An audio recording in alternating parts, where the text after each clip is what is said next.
Actually बहुत लंबे समय का जिनका बहुत अच्छा अभ्यास होता है वो अचानक के पेपर में पास हो जाते हैं। पास होने का अर्थ है स्थिति हिले नहीं, परेशान न हो जाएं, डोलायमान न हो जाएं, खुशी न खो दें।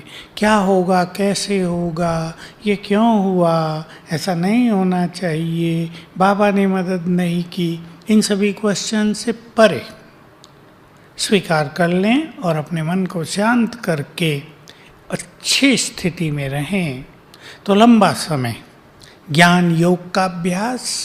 ज्ञान कहने का मेरा अर्थ है ज्ञान की बहुत सारी बातें जो बाबा ने हमें सुनाई हैं, ड्रामा का ज्ञान दिया है और बहुत सारे सूक्ष्म राज हमारे पास हैं। हम उनकी प्रैक्टिस करते रहें, उन्हें जीवन में लाते रहें। बातें सबके पास आती हैं। देखिए, जो आगे बढ़ रहा है उसे बहुत सारे साइड सीन्स को पार करना ही पड़ेगा। जो खड़ा है उसे क्या पार करना है, जो सोया है उसे क्या पार करना है, जो तेज पुरुषार्थी है, जो कुछ महान कार्य करने के लिए घर से निकले हैं, उन्हें अनेक बाधाएं और परीक्षाओं को पार करना ही होगा। हमें इन बातों के लिए तैयार रहना चाहिए। तो बाबा कहा करते थे, अपने से बात करो, परीक्षा बड़ी या मेरी स्थिति बड़ी। परीक्षा क्यों आई ये न सोच के मुझे परीक्षा में फुल मार्क्स लेने हैं, ये विचार करो। तो बहुत अच्छा है शरीरीपन का अभ्यास, ड्रामा परिस्थिति, साक्षी भाव, बाबा के साथ के अनुभव, जो कुछ हो रहा है कल्याणकारी, सब कुछ अच्छा होगा। और हमने लंबे काल से अपने को समेट लिया होगा। समेटना, विस्तार बहुतों ने किया हुआ है। बुद्धि फैली हुई है, विस्तार में है, एकाग्र नहीं होती है, उनको कष्ट होगा। लेकिन अगर हमने विस्तार को समेट लिया होगा और हम स्टेबल माइंड बन गए होंगे तो ठीक समय पर हमें ठीक बात टच भी होगी, हम अपनी तैयारी भी कर सकेंगे। लेकिन असली बात तो यही है कि हमें अपनी स्थिति ऐसी बनानी है कि तैयारी की ज़रूरत न पड़े, हम सदा ही तैयार हैं। वैसे तो बाबा क्लास में पूछा करते थे, तैयार हो? सब हाथ उठा देते थे, तैयार हैं। मृत्यु के लिए, मृत्यु के लिए भी सब तैयार नहीं होते हैं। न जाने क्या क्या याद आता है मनुष्य को।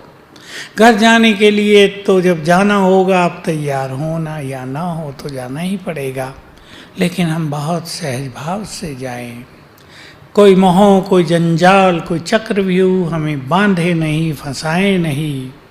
हमने अपने सारे महान कार्य पूर्ण कर लिए हों, हम निश्चिंत हो गए हों, बिल्कुल तृप्त आत्मा बन गए हों कि भगवान इस धरा पर आए, वो हमें सब कुछ देने आए थे, हमने उनसे सब कुछ ले लिया। ऐसी आत्माएं सहज भाव से जाएंगी। बाकी तो पश्चाताप करते जाएंगी, कोई परेशान होते हुए जाएंगी। तो हमें अपने सब कर्तव्य पूर्ण कर लेने हैं और ऐसा समेट कर रखना है अपने को। बुद्धि के विस्तार को ऐसा एकाग्र करना है, इशारा मिले और हम सहज देहभान से मुक्त होकर वापस चले।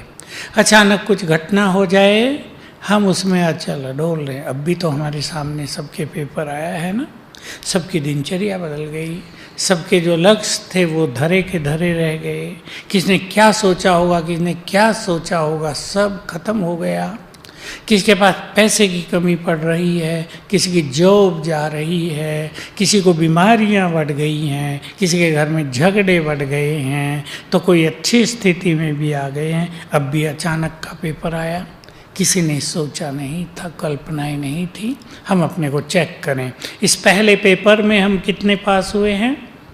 ये पहला पेपर था, कितने नंबर हमने जमा किए हैं अपने रजिस्टर में। इस पहले पेपर को देखकर हम घबराए, बाबा को कंप्लेंट्स करने लगी, ये तुमने क्या कर दिया। बाबा की भी शिकायत होने लगी, बाबा से नाराज़गी होने लगी।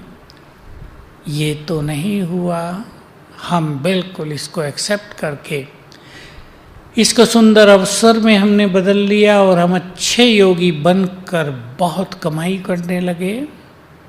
इसलिए जो महान आत्माएं हैं इस सृष्टि की, उनके लिए तो बाबा का इशारा है कि उन्हें सारे महान कर्तव्य करके ही वापस जाना होगा।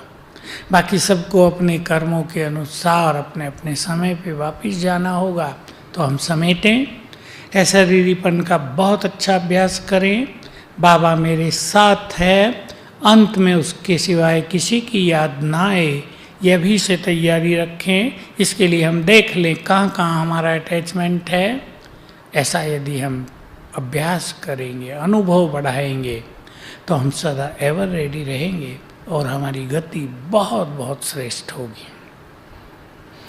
आपने तो सार में भ्राता जी सब बातें कह दी हैं, इसी में सब कुछ आ गया है। लेकिन प्रश्न है कुछ, इसलिए मैं वो प्रश्न भी ज़रूर रखूँगा ताकि और भी सुंदर क्लैरिटी सभी को मिल जाए। क्योंकि जैसे आपने कहा कि ये पहला पेपर है और ना जाने अभी और कितने पेपर आएंगे। छोटे मोटे पेपर तो आते हैं, सहज हो जाता है, लेकिन यदि कोई ऐसा बड़ा पेपर आता है तब हमारी स्थिति की सही में परख होती है। तो भ्राता जी, कुछ ऐसे अचानक के जो प्रश्न आए थे उनको अचानक के पेपर के तौर पे रखा है कि यदि ऐसा पेपर मेरे सामने आता है, किसी ब्राह्मण के सामने आता है, तो क्या करे क्या ना करे, या उस समय क्या संकल्प हो। तो वो मैं कुछ सिचुएशंस आपके सामने रख रहा हूँ जो प्रश्नों के रूप में आए हुए थे। अचानक आपके ऊपर छिपकली गिर जाए, कुछ नहीं, छिपकली भाग जाएगी, वो डरती है हमसे, वो बेचारी तो हम परेशान डर हो जाते जाएगी। हैं। हाँ। अचानक गिरी, हम घबरा जाते हैं, तो वो तो एक सेकंड में हमारी स्थिति घबराहट की हो गई ना। बस यही है कि हम इसको सहज भाव से ले और हमें ज्ञान हो, छिपकली काटती नहीं है बेचारी, वो बहुत डरती है, बहुत जेंटिल जानवर है वो, कुछ ऐसा खतरनाक नहीं। सांप गिर जाए तो डरने की बात थोड़ी लगती है, छिपकली आदि तो बहुत सिंपल है। हम जितने निर्भय होंगे, देहभान से मुक्त होंगे, तो ये चीज़ें सहल है। कभी कभी किसी के यहाँ कीड़ा आ जाता है, आजकल कीड़े बहुत है ना, कहीं तो ऐसे ऐसे करने लगते हैं, परेशान हो जाते हैं। मेरे ऊपर भी आता है रोज सवेरे। आज तो एक पावरफुल आया, मैंने जो उसको प्यार से हटाना चाहा तो ये पूरा पकड़ लिया, फिर मैंने झटका, नथिंग, मैंने सोचा भी नहीं ये क्या था, काट न गया, कुछ नहीं।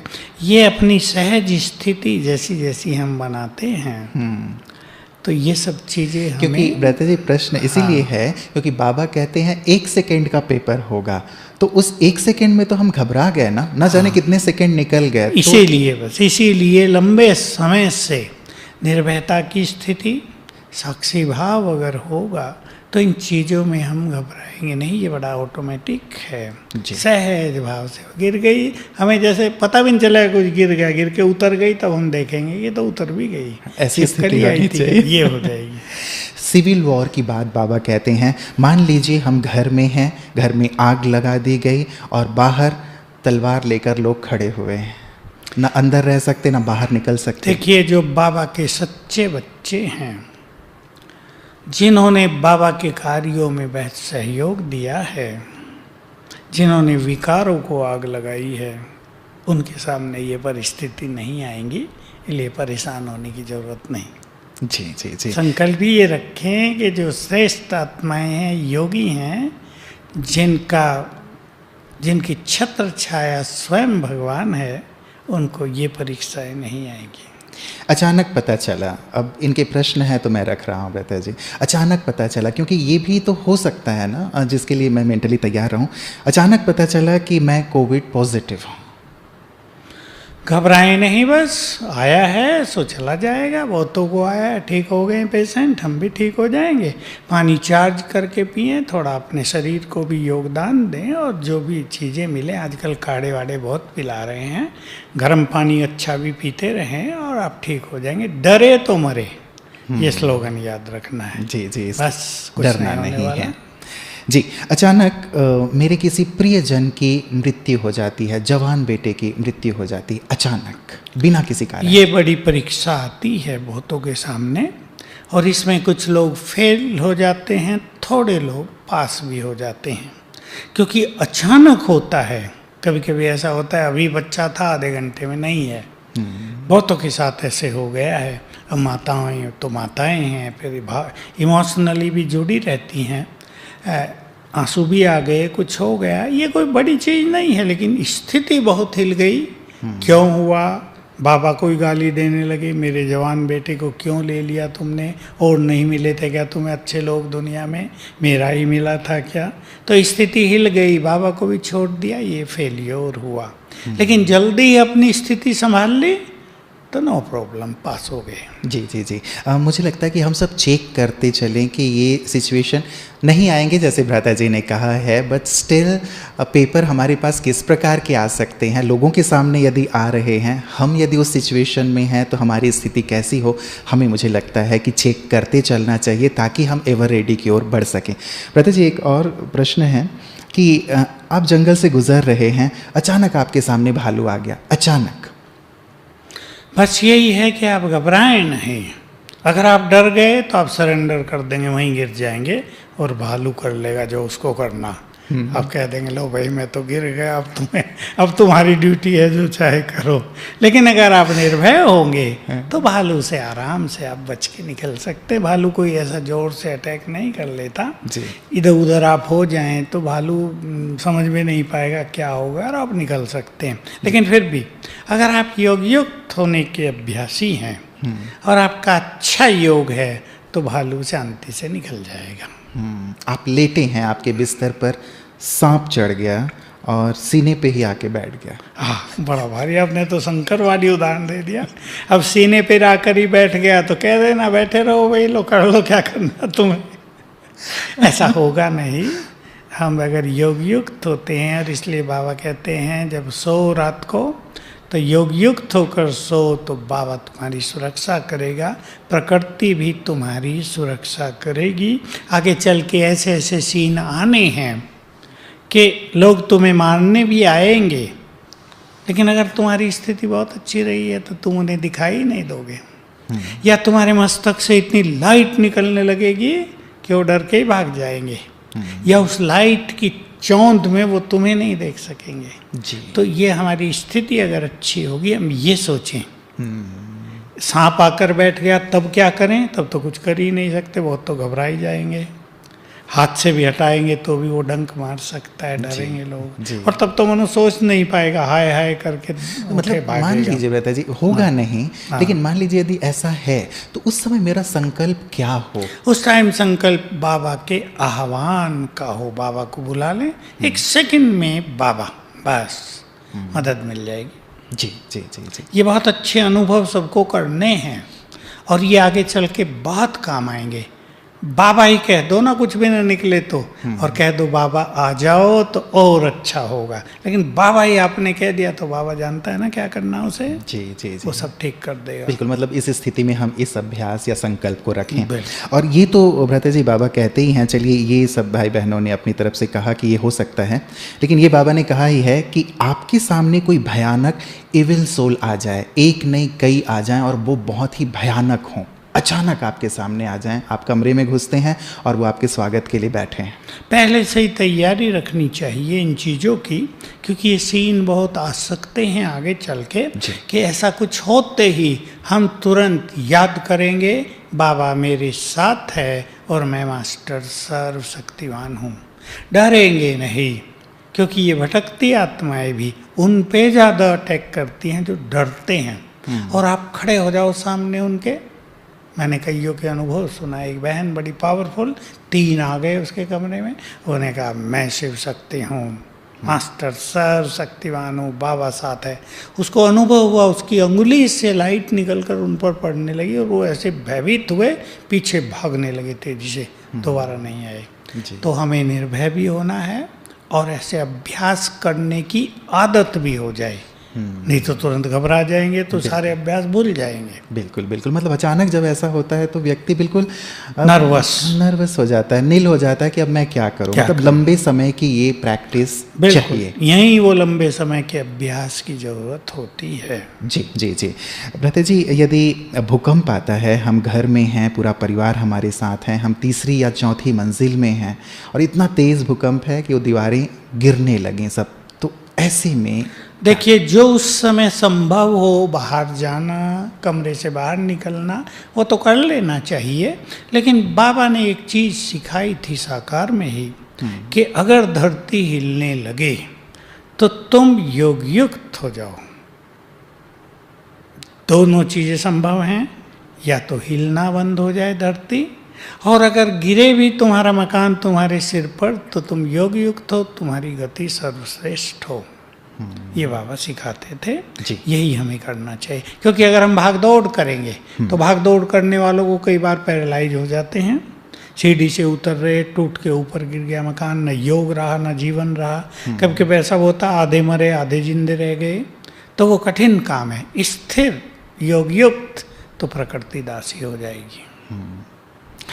सिविल वॉर, अचानक लोग घर में प्रवेश करते हैं और परिवार वालों की बेरहमी से जैसे मारना पीटना शुरू कर देते हैं, इज्जत पे से भी खिलवाड़ करते हैं। स्थिति क्या है? वही मैंने बताया कि अगर हमारी स्थिति बहुत अच्छी होगी, अगर हमने बाबा के कार्यों में बहुत सहयोग दिया होगा, तो इन परिस्थितियों से बाबा अपने बच्चों की सुरक्षा करेगा। और बहुतों के पास तो ये चीज़ें आएंगी नहीं, क्योंकि ये बहुतों के अनुभव हो चुके हैं कि लोग मारने आ रहे हैं, झुंड का झुंड आ रहा है, लेकिन जैसे ही वो उनके घर के आसपास पहुंचते हैं उनके विचार बदल गए, अब उधर चलो। या इतने में मिलिट्री आ जाती है और वो भाग जाते हैं। तो ऐसे बहुत सारे खेल चलते रहेंगे। इसलिए हमें उस टाइम भागदौड़ करने की बजाय, परेशान होने की बजाय, क्योंकि ऐसे समय में परिस्थितियां बहुत विकराल होती हैं। मैंने 2 घटनाएं ऐसी बड़ी सुनी है, लंबी लंबी, जो बहुत भयानक युद्ध चले हैं 2 बड़े शहरों में। तो कोई किसी की सुनता नहीं, सब में पागलपन हो जाता है और जैसे विनाश काले विपरीत बुद्धि हो जाती है। लेकिन अगर हम योग युक्त हैं तो वी आर सेफ। ये हमें बोलना नहीं चाहिए।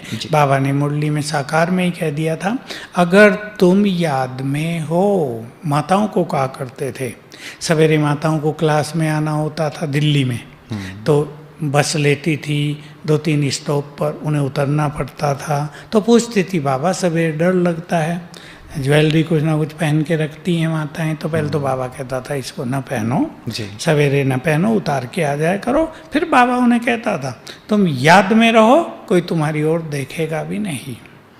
ये योग का बल इस तरह, उस टाइम वाइब्रेशंस इस तरह काम करते हैं। जी। तो ये जो बहुत काल बाबा कहते हैं ब्रता जी, अब मान लीजिए कोई 1-2 साल से ही ज्ञान में आया है और ये स्थिति अब आ गई, तो बहुत काल तो उनका हुआ नहीं, तो 2 साल में भी बहुत समय अगर वो अभ्यास करते हों, किसी को 6 मास भी हुए हों, तो 6 मास भी पूरा उन्होंने सुंदर अभ्यास किया हो, तो उनका बहुत काल में गिना जाएगा। जी। अचानक जिस बैंक में मेरे पैसे हैं, मुझे पता चला कि वो बैंक डूब गया। ये भी बहुत हो रहा है और आगे चल के ज़्यादा होने की संभावना है, क्योंकि मैं उन दिनों की कल्पना किया करता हूँ जब भूकंप बहुत होने लगेंगे, सड़कें टूटने लगेंगी, ट्रांसपोर्टेशन फेल हो जाएगा, अफरा तफरी सब, जैसे ऐसा जैसे अब लॉकडाउन में हुआ ना, संसार जैसे रुक गया, ऐसे ही तब होगा, संसार रुक जाएगा एक बार। ऐसे में जो कुछ होगा उसे हमें स्वीकार करके ही चलना है। पैसा आया है जाएगा, इसलिए जब तक ये है हमारे पास, हम इसे सेवा में यूज करके पुण्य भी कमा लें, अपने परिवार को भी सुख दे दें, अपने लिए भी कुछ ऐसी चीज़ें रख लें ताकि अगर 6 मास तक हमें कुछ न मिले तो कोई कठिनाई न हो परिवार को। इतना हर बुद्धिमान व्यक्ति को, समझदार व्यक्ति को कर लेना चाहिए। फिर भी ऐसा होगा जिनकी स्थिति अच्छी होगी तो 4 घंटे के लिए बाजार खुल जाएंगे, भाई ले आओ जो कुछ है लाना। और स्थिति अच्छी नहीं होगी तो जब आटा खत्म होगा उसी दिन कर्फ्यू लग जाएगा कि भाई अब तो बाहर नहीं निकल सकते, अब कर लो जो करना है। तो स्थिति का बहुत ज़्यादा महत्व रहेगा, क्योंकि स्थिति श्रेष्ठ है तो प्रकृति पूरी सहयोगी है, सिचुएशन सारी अनुकूल हैं। जी। मान लीजिए मेरी स्थिति उतनी अच्छी नहीं है, तो क्या तब बाबा मदद नहीं करेंगे?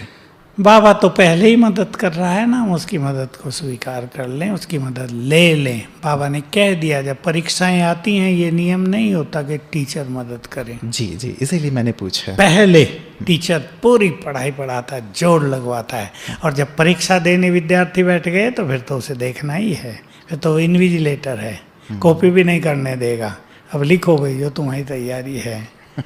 लेकिन फिर भी जिनका योग बहुत अच्छा है, जिन्होंने बाबा का बहुत आह्वान किया है, जिसको ये अनुभव हो गया कि बुलाते ही वो आ जाता है, वो तब भी बस आ जाओ और बाबा आ जाएगा और उन्हें सुंदर अनुभव होंगे। बिल्कुल। तब ऐसा होगा कोई आएगा कह रहे भाई लो हमारे घर में 5 किलो आटा एक्स्ट्रा है तुम ले लो। कई सेंटर वाले हमें सुनाते हैं जी जी कि बाबा किसी को भी टच करता है कोई ना कोई दूध दे कर जाता है। कोई कहता है हमारे घर में सब्जी ज़्यादा आ गई थी आधी आप ले लो, आसपास जो भी बाबा के बच्चे रहते हैं, तो इस तरह उनका कार्य सफल हो जाता है। बिल्कुल। मेरे घर में जो संपत्ति रखी हुई है, जेवर रखे हुए हैं, अचानक कोई चोर सब कुछ लेके चला जाता है, मैं करोड़पति से रोडपति हो जाता हूँ। तो रोड पे चलना अच्छा है, तेजी से दौड़ो। करोड़पति थे तो मैंने जीवन भर की कमाई चली गई मेरी। ये भी कईयों के साथ हुआ है।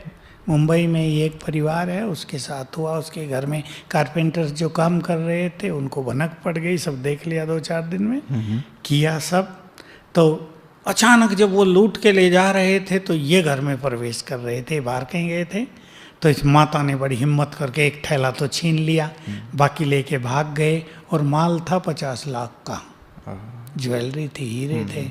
लेकिन इन्होंने पुलिस आदि को रिपोर्ट की, मेरे से भी कांटेक्ट किया, मैंने इनका योग शुरू करवाया और 1 मास में सारा मिल गया। अरे वाह। तो बहुत अच्छा हुआ। उन्होंने फिर बाबा की सेवाओं में भी लगाया। बहुत समीप बाबा के बच्चे हैं वो, जी, जी। अच्छे पैसे वाले साहूकार हैं, सिंधी लोग हैं मुंबई के।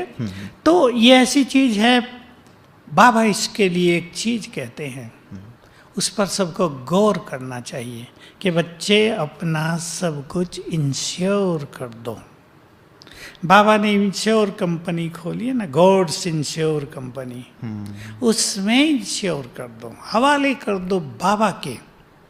तो अगर तुम्हारा कुछ जाएगा भी वो तो तुम्हारा नहीं जाएगा, वो बाबा का दे दिया ना तुमने, उसका जाएगा और उसका रिटर्न तुम्हें गोल्डन एज में मिलना ही है। और मैं ये भी कहूँगा कि बहुत कुछ यज्ञ सेवा में लगा देना चाहिए ताकि वो सफल हो जाए। फिर बाबा भी बहुत ध्यान देता है और प्रोटेक्ट करता है। बहुत सुंदर। भ्राता जी, क्या ऐसा भी हो सकता है, बाबा तो प्रोटेक्ट करते ही हैं, सब कुछ हमने बाबा को अर्पित करके रखा है, हमारी स्थिति भी अच्छी है, लेकिन क्या ये भी संभव है कि हमारी परीक्षा लेने के लिए भी ये स्थितियाँ हमारे सामने आए कि हमने कैसी स्थिति बनाई है? ये भी संभव है, और हमें ये रियलाइज कराने के लिए भी कि तुम्हारा इन चीज़ों में कितना मोह ममत्व था, तुमने इन सबको रखा तो था। कुछ लोग ऐसे हैं रख देते हैं इमरजेंसी पीरियड के लिए जी। या इतना होता है कि अपने परिवार वालों को भी सुख नहीं दे पाते उन चीज़ों का, उनको फिर काफ़ी कष्ट होगा। और ये हमारी परीक्षा भी थी, तो जिसकी स्थिति बहुत अच्छी है, जिसने बहुत ईश्वरीय खजाने प्राप्त किए हैं, उसको तो लगेगा अब सब कुछ ही जाने वाला है, गया जाने दो, सतयुग में अथाह धन संपदा मिलने वाली है, थोड़ा बहुत संकल्प चलेगा, शांत हो जाएगा मन। ये अच्छी स्थिति है। बहुत सुंदर। भ्राता जी, अचानक मुझे ये पता चलता है कि मेरा जो बहुत करीबी रिश्तेदार है, दोस्त है, मे भी पति या पत्नी है, ये पता चला कि वर्षों से वो प्रेम की आड़ में मुझे धोखा दे रहा था, चीट कर रहा था, बेवफा निकला। अभी आजकल कलयुग में तो ये बेवफाई की कहानियाँ लाखों हैं। मेरे पास तो बहुत फ़ोन आते हैं, ये माताओं के भी, भाइयों के भी। ये बेवफाई तो दुनिया में कलयुग में एक रस्म सी बन गई है। मैं तो कहता हूँ भाई, अब बहुत बहनें या भाई इस कारण से बाबा के पास आ गए, परेशान हुए, बेचैन रहने लगे, संसार से विरक्ति होने लगी। यहाँ कोई किसी का नहीं, कोई सच्चा प्यार नहीं करता है, सब स्वार्थी हैं। तो बाबा के पास आ गए तो मैं तो उन्हें हंसी में कहा करता हूँ, उन्हें धन्यवाद दो, तुम्हें भगवान से मिला दिया, नहीं तो तुम मिलते क्या, उधर ही मस्त रहते। इसलिए ये सब है, इसे स्वीकार करके अपने को प्रभु प्रेम में अगर आप मगन कर दें तो इन चीज़ों के इफ़ेक्ट से आप ऊपर आ जाएंगे। बहनों पर इसका इफेक्ट थोड़ा ज़्यादा आता है। जब वो देखती हैं उसका साथी कहीं और लग गया है तो उन्हें नींद भी नहीं आती। भाई लोगों को तो आदत पड़ी होती है कई जगह लगे रहने की, लेकिन माताओं के लिए ये बहुत बड़े सदमे की बात होती है। माताओं को बहुत समझाता हूँ, अपनी स्थिति न बिगाड़ो। आपकी स्थिति अच्छी रहेगी तो परिस्थिति बदल भी जाएगी। उसको योगदान दो, उस सबकॉन्शियस माइंड के लेवल पर उससे बातें करो, उसे अच्छे थॉट्स दो, उसको वहाँ से हटाने का, कहने से नहीं हटाया जा सकता, लेकिन उसके माइंड को जागृत करके, जो सोया हुआ है, जो अज्ञान का पर्दा उसके ऊपर आ गया, जो विषय वासनाओं का दबाव आत्मा पर आ गया है, उसको जैसे ही आप निकालेंगी तो उसको जागृति होगी, आई एम रॉन्ग, और उनमें सुधार की पूरी संभावना है। नहीं तो समय सबको सुधारेगा आप। जी जी जी, इसलिए हम इंतज़ार उस समय का कर लें और अपनी स्थिति को थोड़ा सा बना के रखें। कहते जी अचानक के और कहीं हैं, लेकिन केवल 2 मैं और लेके आगे बढ़ूंगा। जैसे केदारनाथ में वो घटना हुई थी, आपको याद होगा, जब बाढ़ आ गया था तो बहुत सारे लोग बह गए थे, लापता हो गए थे केदारनाथ में। तो वैसे ही यदि अंत में अचानक ही इस प्रकार की कोई आपदा आई, हमारा कोई प्रियजन लापता हो गया, उसकी बॉडी नहीं मिलती, तब फिर दिक्कत होती है। या फिर कहीं सिविल वॉर की स्थिति हो गई, हमारे परिजन वहाँ फंस गए, अचानक हमें ये सूचना मिलती है कि वो लापता हो गए हैं, क्या हो? देखिए, ये तो अब कोरोना में भी हो रहा है, बिल्कुल यही हो रहा है। कई लाशों को तो गुम ही कर दिया जाता है, ये तो आज के ही न्यूज में था। और कई तो अपने परिवारजनों की, प्रियजनों के अंतिम दर्शन भी नहीं कर पा रहे हैं। कौन कहाँ गया, उसको जलाया गया या फेंक दिया गया, किसी को कुछ पता नहीं चलता, बेचारे मन मार के रो के रह जाते हैं। ये स्थिति अब भी चल रही है। लेकिन जिन्हें आत्मज्ञान है, जिनका आत्मा से प्यार है, उन्हें यही सोचना चाहिए, आत्मा तो अजर अमर अविनाशी है, देह छोड़ के चली गई, अपने अपने कर्मों को साथ ले गई हैं, अगला अच्छा जन्म उनका हो, हम उनके लिए उनको योगदान दें, बाकी देह तो विनाशी है। हमें मिले ना मिले, और आजकल तो मिलने पर भी लोग ले नहीं पा रहे हैं बिकॉज ऑफ कोरोना, तो ठीक है, यही गति है। अब हम उन्हें योगदान दें और अपने मन को शांत करें। अचानक लाइट और इंटरनेट सब बंद हो जाए? ये बंद होंगे। मेरी तो पहले से ही मुझे आभास है कि लाइट भी जाएगी, बिजली, इलेक्ट्रिसिटी और इलेक्ट्रॉनिक्स भी एक दिन समाप्त हो जाएगा।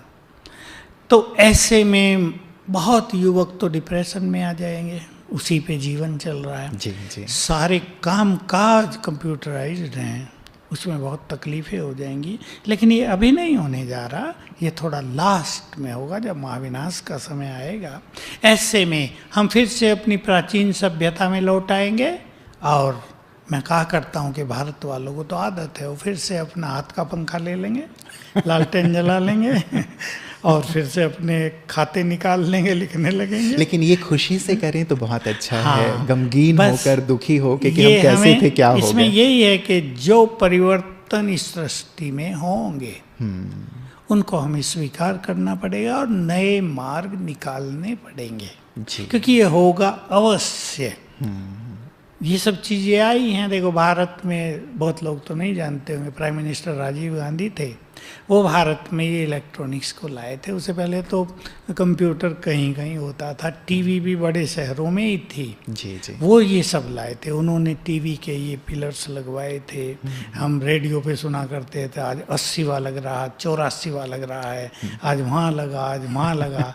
तो टीवी का और इलेक्ट्रॉनिक्स का बढ़ावा उन्होंने दिया, तो आए हैं। तो उससे पहले भी संसार सुखी था, वैसे ही चलते थे सारे कारोबार। जी जी। और उसके बाद भी सुखी रहे। मतलब हमें ऐसे सहज और सरल होना होगा और सब चीज़ों को एक्सेप्ट करना होगा, ऐसी सुंदर स्थिति बना के रखनी फिर रहेगा मनुष्य को। जी जी। ब्रता जी, एक चीज़ कई बार मेरे ध्यान में आती है, ये व्यक्तिगत मेरा प्रश्न है, जो बाबा कहते हैं 1 सेकेंड का पेपर, तो ये हमारा 1 सेकेंड है या भगवान का 1 सेकेंड? भगवान का 1 सेकेंड तो बहुत लंबा होता है लेकिन 1 सेकेंड तो कुछ होता नहीं। 1 सेकेंड माना अचानक हो गया, हम सीढ़ी उतर रहे हैं, पैर स्लिप हो गया, हड्डी टूट गई, ऐसे पेपर आ जाते हैं। हमें भी समझ में नहीं आया, बहुतों को होता है, समझ में नहीं आता हम गिरे कैसे, ये हुआ क्या। एक्सीडेंट भी ऐसे ही होते हैं कि अचानक कुछ सामने आ गया, कुछ पता ही नहीं चलता ये क्या हो गया अचानक। इसको 1 सेकेंड कहते हैं। जी। और बाबा जो ये कहते हैं कि अंत में दुखों के पहाड़ टूटने हैं, गिरने हैं, वो दुखों के पहाड़ यही हैं जो हमने वर्णन किया या कुछ और नहीं, भी हैं? और भी कुछ ज़्यादा हैं। देखिए, ये भी सब हैं, लेकिन सबसे बड़ा दुखों का कारण बनेगा मनुष्य का मोह।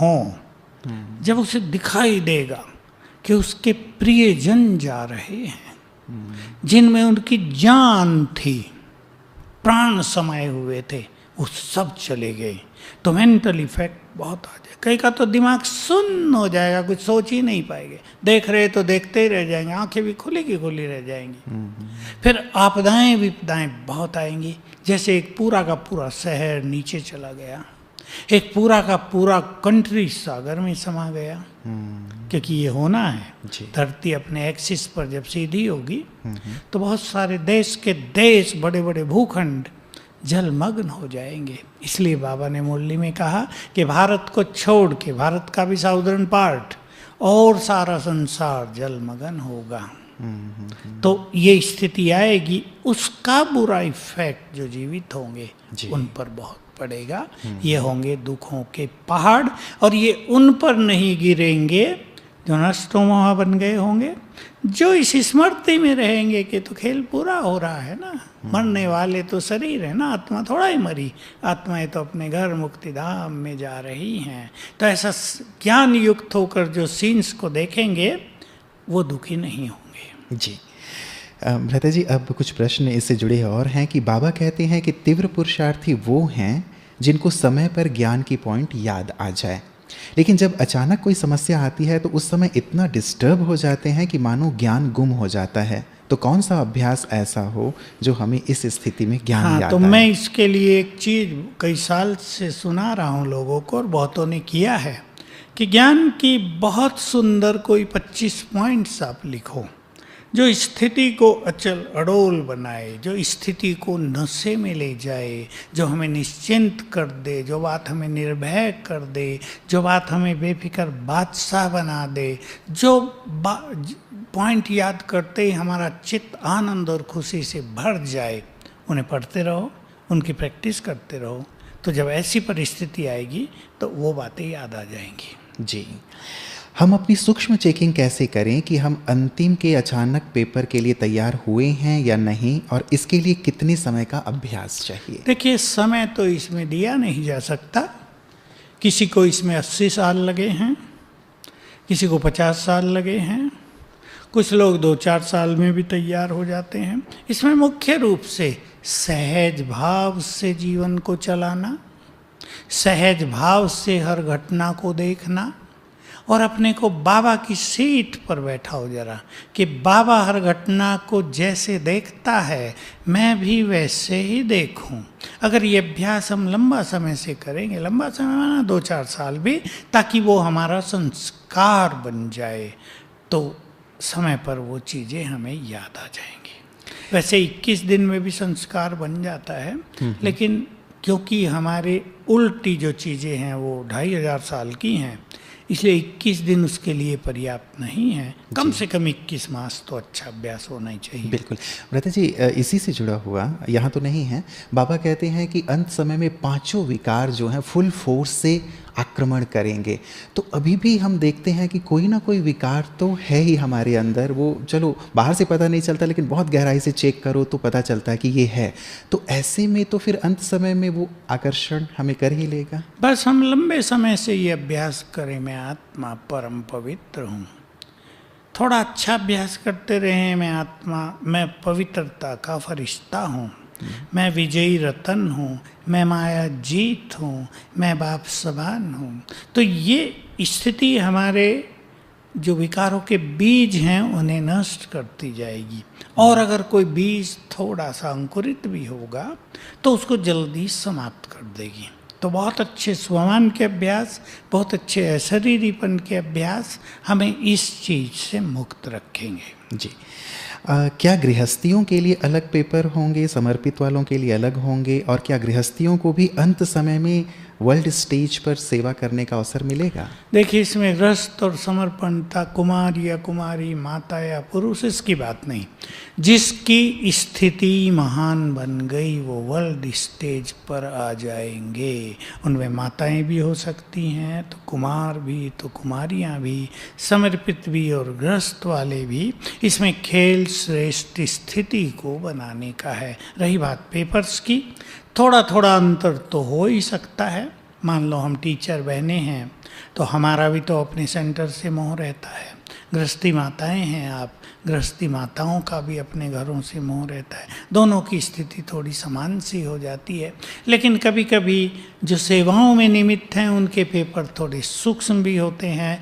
मान का पेपर आता है, मैंपन का पेपर आता है, ईर्षा द्वेष के पेपर आते हैं। यह हम गृहस्थी के पास तो होते नहीं हैं। थोड़ा थोड़ा अंतर होगा, पर नॉर्मली पेपर सबके समान होंगे। भ्राता जी, एवर रेडी का मतलब क्या है और हमें किन किन बातों में एवर रेडी रहना है? देखिए, एक तो निर्मोही बनने में सबसे बड़ा जो खेल है निर्मोही स्थिति का होगा। दूसरा, देहभान को छोड़कर एक सेकंड में अशरीरी होने में।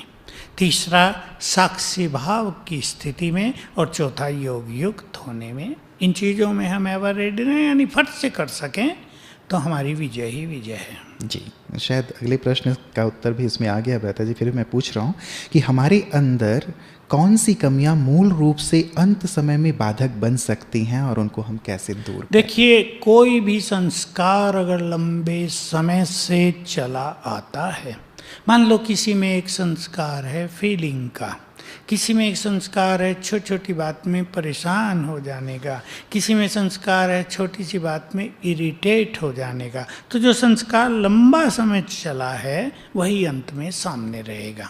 कुछ परिस्थिति ऐसी बन जाएंगी, वही हो जाएगा और वो हमारी स्थिति को गिराने का कारण बन जाएगा। बाबा ने कहा है कि वो होगा जो कभी स्वप्न में भी नहीं सोचा था। जब कोई परिस्थिति हम इमेजिन कर सकते हैं तो उसके लिए स्वयं को तैयार कर सकते हैं, परंतु अननोन को फेस करने के लिए हम स्वयं को कैसे तैयार करें? देखिए, कुछ भी अननोन हो या नोन हो, यही बातें हैं कि अगर हमने लंबा समय साक्षी भाव का अभ्यास कर लिया है तो साक्षी भाव से हम सहज भाव से हर चीज को देखेंगे। विचलित नहीं होंगे, तुरंत विचलित हम नहीं होंगे और मार्ग ढूंढ लेंगे। जैसे बात थी कि सामने भालू आ गया, जी जी, अगर हम विचलित नहीं होंगे तो बचने का मार्ग ढूंढ लेंगे। बहुत सारे मार्ग होते हैं, हमारे यहाँ भील होते हैं, वार कर देते हैं। छोटी सी दांती होती है घास काटने को, उससे ही वार कर देते हैं, भालू पर भाग जाता है। किसी को कोई नहीं आता तो पेड़ पे चढ़ जाते हैं, बस भालू इधर उधर देखेगा कहाँ चले गए तो भाग जाएगा। तो हम लंबे समय से साक्षी भाव में रहें, अभ्यास करें। जो कुछ हो रहा है यही सत्य है, अपने को सहज भाव में लाएं। ये बहुत सुंदर प्रैक्टिस इसके लिए चाहिए हमें लंबे समय की। तो हम नर्वस नहीं होंगे और परीक्षा चाहे नॉन हो या नॉन हो, हमारी स्थिति श्रेष्ठ होगी तो हम विजयी होंगे, पार कर लेंगे। क्या वो परख भी आ जाएगी भ्राता जी? जैसे आप कह रहे हैं कि स्थिति बहुत अच्छी है, हम साक्षी भी हैं, तो कई बार ये परीक्षा है या क्या है, वो भी चीज़ें लोगों को समझ में नहीं आती। हाँ, वो भी नहीं आती। तो अगर बुद्धि की लाइन लंबे समय से क्लियर है तो परखना या उस टाइम निर्णय करना दोनों ही परफेक्ट हो जाएंगे। जी जी, जैसे बाबा कहते हैं कि अंत समय में कोई विकारी तुम्हारे सामने आएगा, रूप बदल के आएगा, लेकिन तुम्हारे अंदर परख शक्ति होनी चाहिए कि इस किस भाव से आया है, तो वो भाव हमें पता चल जाएगा। बिल्कुल, हम बहुत अच्छे योग युक्त रहे होंगे जीवन में और बुद्धि हमारी क्लियर है। और एक चीज और कि किसी की बातों में जल्दी ही आ जाने की आदत ना हो। कुछ लोग ऐसे आ जाते हैं, अभी भी आ जाते हैं सेंटर पे, बड़ी बड़ी मीठी बातें करेंगे, ज्ञान हमें बहुत अच्छा लग रहा है, बस बाबा ही बाबा, अब तो हम समर्पित हो जाएंगे, हमारे पास धन है, सब लगा देंगे। भोली बहनें उनके चक्रव्यूह में फंस सकती हैं, लेकिन जो बुद्धिमान हैं वो समझेंगे ये कहाँ से बोल रहा है, तो ये परख शक्ति भी आ जाती है। जी जी, आप जो बार बार लंबे समय की बात कह रहे हैं, अब हमारे पास कितना समय है ये तो हम नहीं जानते, बहुत कम है, दिखाई भी देता है। तो मेरी दिनचर्या कैसी हो, कैसे मैं क्या क्या बातें अपनी दिनचर्या में शामिल रखूं कि ये सारी बातें एक लंबे समय की प्रैक्टिस में आ जाएं भ्राता जी? मैं इसके लिए एक बहुत सिंपल सी राय देना चाहूँगा कि हर भाई बहन 8-10 ऐसे सुंदर संकल्प लिख लें जिनको उठते ही याद करना है, सोने से पहले याद करना है, हो सके तो एक आध बार और याद कर लें ताकि वो नेचुरल हो जाए। जैसे मेरे साथ भगवान है तो मेरे साथ सब कुछ बहुत अच्छा होगा, मैं बहुत भाग्यवान हूँ तो मेरा भविष्य बहुत सुंदर है, मेरी चिंताएं बाबा करता है, मुझे निश्चिंत रहना है। जब भी हम बुलाते हैं बाबा आ जाता है। ऐसी ऐसी 10 बातें लिख लें और रोज अपने को याद दिलाया करें। उनमें ये भी होगा ये खेल अब पूरा हो गया है, अब सबको जाना है और जाने से पहले हिसाब किताब चुकतू भी करने हैं। हमारे प्रियजन भी हिसाब चुकतू करेंगे और सारा संसार भी। अब भी हम देख रहे हैं ना जी, कोरोना हो रहा है, बहुत लोगों की समझ में नहीं आ रहा करें क्या। और सच बात यह है कि कोई कुछ कर भी नहीं सकता, कोई कुछ नहीं कर पाएगा, सब सरेंडर कर चुके हैं कोरोना के आगे, क्योंकि ये कर्मों का खेल हो रहा है। जिसके कर्म ऐसे हैं उस पर उसका बुरा इफेक्ट हो रहा है, बाकी सब लोग खुशी से जी रहे हैं संसार में। तो ये ऐसी चीज होगी, एक तो ये ऐसी 10-12 बातें लिखें जिनकी रोज अपने को स्मृति दिलाएं, तो वो थोड़े समय में भी पक्की हो जाएंगी। रोज 3 बार याद दिलाने लगे तो लंबा समय क्या, 1 साल में वो बहुत नेचुरल हो जाएगी। तो इस तरह अगर हम एक इंटेंस तपस्या इसे कहते हैं, अच्छी घोर तपस्या इसे कहते हैं, ऐसी करेंगे कुछ चीज़ों की, ड्रामा के ज्ञान की, सब आत्माएं अपना अपना पार्ट बजा रही हैं। वही हो रहा है जो कल पहले हुआ था, नथिंग न्यू। ये प्रैक्टिस है हमारी। तो ये चीज़ें हमें अचल रोल बनाएंगी और फुल पास कराएंगी। जी जी जी, मतलब इनकी लगातार हम प्रैक्टिस करते जाएं। दादा जी, एक चीज़ समस्या के रूप में ये भी आ रही है भाई बहनों की कि पता है कि समय इतना क्रिटिकल हो गया है, होता जाएगा, बट स्टिल हम जैसा पुरुषार्थ करना चाहते हैं वैसा नहीं हो रहा है, चाहने के बाद भी नहीं हो रहा है। तो ये क्या चीज़? इसके कारण बहुत सारे हैं। तो अगर कोई लंबे समय से ज्ञान में है तो मैं एक बात रोज कह देता हूँ आजकल क्लासेज में कि जिन्होंने लंबे काल से, माना 10 साल मान लो, टाइम वेस्ट बहुत किया, पुरुषार्थ नहीं किया जी, तो अब ये समय जो है उनको साथ नहीं दे रहा है, बदला ले रहा है। और जिन्होंने इस समय को सदुपयोग किया, बहुत अच्छे पुरुषार्थ में लगाया, ये समय उनके लिए वरदान बनकर आ गया है। तो कईयों के पुराने संस्कार उनको पुरुषार्थ नहीं करने दे रहे, कईयों के सूक्ष्म विकार उनको पुरुषार्थ नहीं करने दे रहे, कईयों में व्यर्थ की आदतें बहुत पड़ी हुई है, वो कुछ सूक्ष्म विकार हैं जो उनको पुरुषार्थ नहीं करने दे रहे। इसलिए अपनी चेकिंग करके थोड़ा सा कुछ दिन अंतर्मुखी होकर बाबा से बातें करें, अपने स्वमान को जगाएं, अपने अंतर्चित्त को स्वच्छ करें। हालांकि ये समय लेगा परंतु ये सब होगा। अगर मनुष्य चाहे तो वो सब कुछ ठीक कर लेता है। और जब हम करना चाहते हैं तो हमें याद रखना चाहिए बाबा की बहुत मदद हमें मिलने लगती है। जो उसने कहा है तुम 1 कदम तो बढ़ो, बस अगर हम हिम्मत से थोड़ा करने लगे तो बाबा उठा लेगा, हमें उड़ा लेगा। मतलब हमें कदम बढ़ाना ही होगा और बढ़ाना चाहिए भी, हार नहीं माननी हम चाहिए। ये ना सोचते रहे होता नहीं होता नहीं होता जी, नहीं, जी, जी, हम जी। नहीं करेंगे तो कौन करेगा। देखो मैं शुरू की याद है मुझे 69, जब मैं अपना पुरुषार्थ को तेज शुरू किया, मैं सोचा करता था तुम बुद्धिमान, तुम्हें राजयोग का संपूर्ण ज्ञान, भगवान तुम्हारे पास आ गया, तुम योगी नहीं बनोगे तो कौन बनेगा। तब मैं शुरू की साधना, मुझे कठिनाई होती थी पर मैं इस तरह अपने को संकल्प देता था तो जो ढिलाई है वो खत्म हो जाती थी। बिल्कुल, मतलब ठोस संकल्प हो और दृढ़ता पूर्वक आगे बढ़ें तो बाबा तो हैं ही हमारी मदद करने के लिए, वो हमारा हाथ पकड़ लेंगे।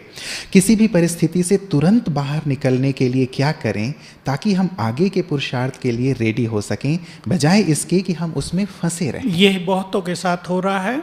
परिस्थिति आ रही है, लंबा चला देते हैं उसे, क्योंकि परिस्थिति के बारे में सोचने में लग जाते हैं। और बाबा ने ये कहा है ये बात सभी नोट कर लें और अपने सामने कहीं लिख कर रख लें। स्वस्थिति श्रेष्ठ होगी तो परिस्थिति बदल जाएगी। तो परिस्थिति को सोचने की बजाय थोड़ा जल्दी उठो सवेरे, अनेक स्वमानों का अभ्यास करो, एकांत में घूमो, अच्छा चिंतन करो, संकल्प करो मुझे इस परिस्थिति से अपनी स्थिति को नहीं बिगाड़ना है।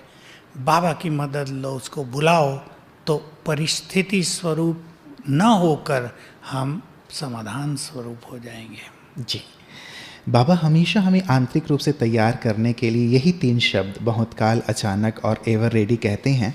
तो अपने आप को अंदर ही अंदर एवर रेडी महसूस करना कि मैं एवर रेडी हूँ, इसकी परख क्या है? नहीं, परख तो साफ दिखाई देगी। हर एक अपने से पूछ ले मैं रेडी हूँ। वो कई बार भाई साहब हम ऊपर से कह दे, जैसे बाबा कहते हैं कि कौन लक्ष्मी नारायण बनेगा, फट से। नहीं, वो तो अपने को खुश करने के लिए कि दूसरे भी हाथ उठा रहे हैं, हम नहीं उठाएंगे तो लोग मजाक करेंगे। हम भी नॉर्मल स्थिति में एवर रेडी लगते हैं, लेकिन जब सिचुएशन आती है तब फिर पता नहीं चलता। नहीं, हम यही सोच ले कि अभी मुझे घर छोड़ के जाना पड़े तो मैं तैयार हूँ क्या।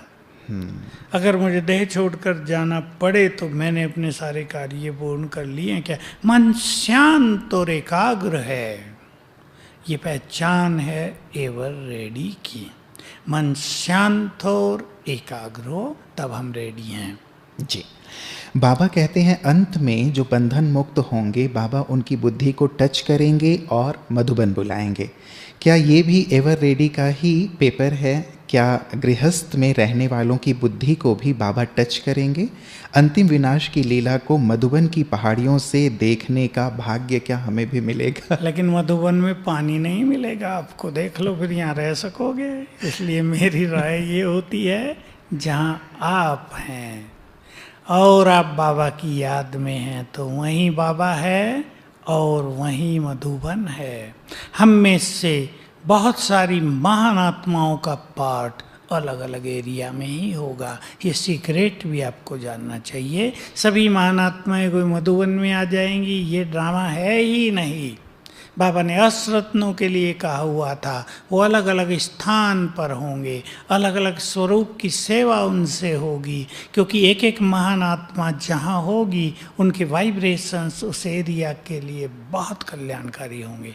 वो जैसे वहाँ के लिए मास्टर रक्षक बन जाएंगे। इसलिए सबको मधुबन भागने की ज़रूरत नहीं, ना आप आ सकेंगे। तो बाबा ने जो कहा है कि एक लास्ट ट्रेन होगी और तुम उसमें बैठ जाओगे, लास्ट फ्लाइट होगी तुम उसमें बैठ जाओगे। ट्रेन और फ्लाइट चलेंगी नहीं, ये तो बाबा अपने बच्चों को खुश करता था केवल।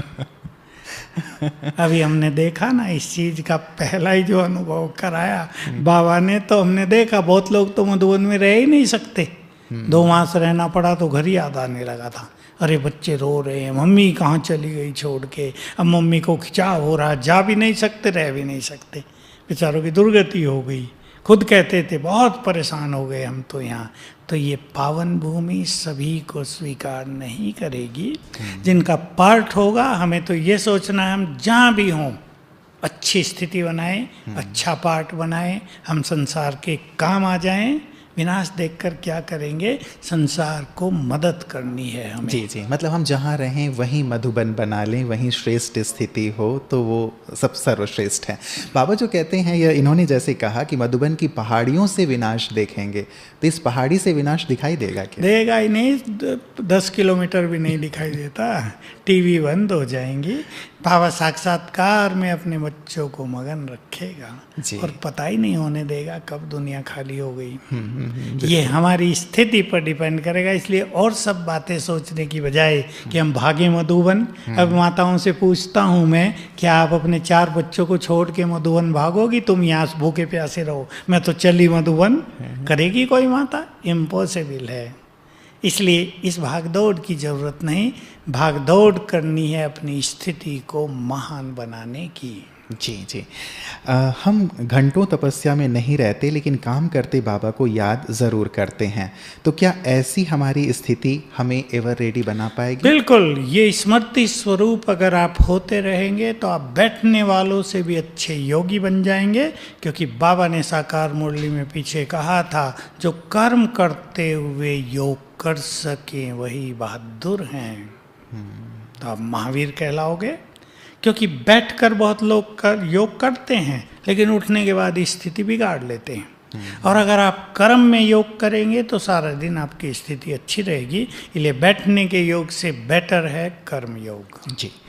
परम धाम बीज रूप स्थिति में ज़्यादा समय टिके रहें, इसकी सहज विधि क्या है ताकि अंत में सेकंड में हम अशरीरी हों? लंबा समय सारे दिन में अशरीरी होने का अभ्यास करना, आत्मिक दृष्टि का अभ्यास करना। यदि सारा दिन हम ये 2 अच्छे अभ्यास करते हैं तो परम धाम में जाना, चाहे अमृत वेले हो चाहे कभी भी, इजी हो जाएगा। जी। आपको क्या लगता है अपने इतने लंबे काल के अनुभव के आधार पे ब्रता जी कि कौन सी धारणाओं पर हमारा विशेष ध्यान हो तो हम इस अचानक के पेपर में बिल्कुल एवर रेडी हो के पास विदान? लंबे समय से जीवन को सरल बनाएं, सहज भाव से जीना सीखें।